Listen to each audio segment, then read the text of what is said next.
Morgan's has made brewing your own beer at home really simple with their premium starter kit. Home brewing is as simple as mix, ferment, bottle and drink. And with their premium starter kit, you have everything you need to brew your own beer at home. So today we're going to do a bit of an unboxing and see what the kit has to offer, and also the first steps that you'll need to follow to start brewing your own beer at home.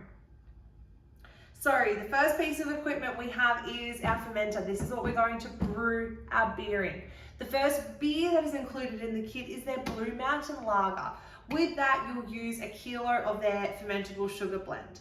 We have sanitizer. One of the most important parts of this kit is going to be the sanitizer. We've got 30 750ml PET bottles with a bottling valve, cap and carbonation drops. And we have all of our fermenter accessories, which will break down individually very shortly. To start, unpack absolutely everything. You've got your stick-on thermometer, so put that guy on. When brewing beer, it's really important to pay attention to your temperature range. Now, as a standard, you're going to be brewing around 24 degrees if you're brewing with the yeast under the tin or any ale yeast. When you start to get into specialty yeast, whether that's specialty ale yeast or lager strains, they will have a different temp range, but pay attention to what yeast you are brewing with and check the temperature range, and make sure that when you're fermenting, your beer stays within that temp range. So my stick-on thermometer is on, and we're going to clear the space a little bit to get ready to brew our first beer. The kit comes with a full list of instructions, so make sure you utilize those, but this is a really quick overview on how you're going to start your first brew. So I've made up my sanitizer in a spray bottle. I find this is the easiest way to distribute the sanitizer over everything that I need to. Anything that is going to touch your beer is going to be thoroughly sanitized. So in a container, you can use a jug, whatever is easier for you. I've got all of my fermenter accessories, which have been sprayed thoroughly with sanitizer. We have our airlock, grommet, tap, sediment reducer, spoon, and hydrometer, all thoroughly sanitized. You're going to spray the inside of your fermenter thoroughly. You're going to do all of your lid, all of your O-ring, remove absolutely everything. Now the kit comes with a bung. So when everything is sanitized, remove your bung and put in your tap and sediment reducer.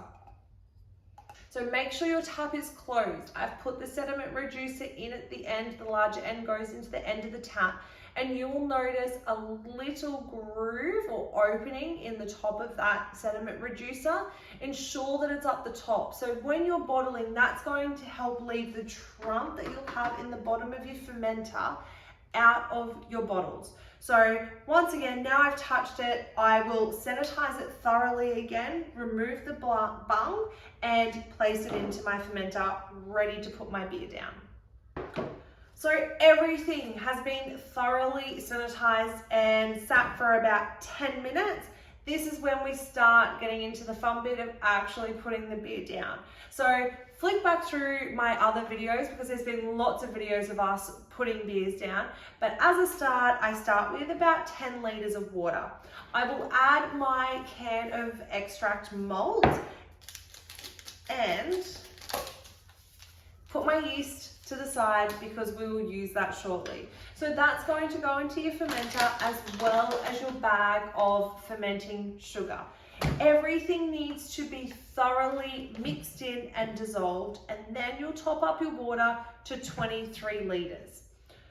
Once everything's been mixed in, thoroughly dissolved, then you're going to use your hydrometer.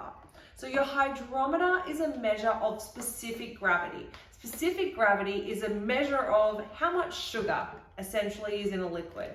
We use this tool for two reasons. The first, to work out your ABV, which is your alcohol by volume percentage, so how much alcohol is in your beer, but we also use it to ensure that your beer has finished fermenting. The downside of having beer that is not finished fermenting when you're bottling is you very likely could compromise your bottles during the secondary ferment, but also you can end up with a sweeter beer. So we really want to avoid that. Once everything's mixed in, you've got your thoroughly sanitized hydrometer, you're going to place that in there and take a reading.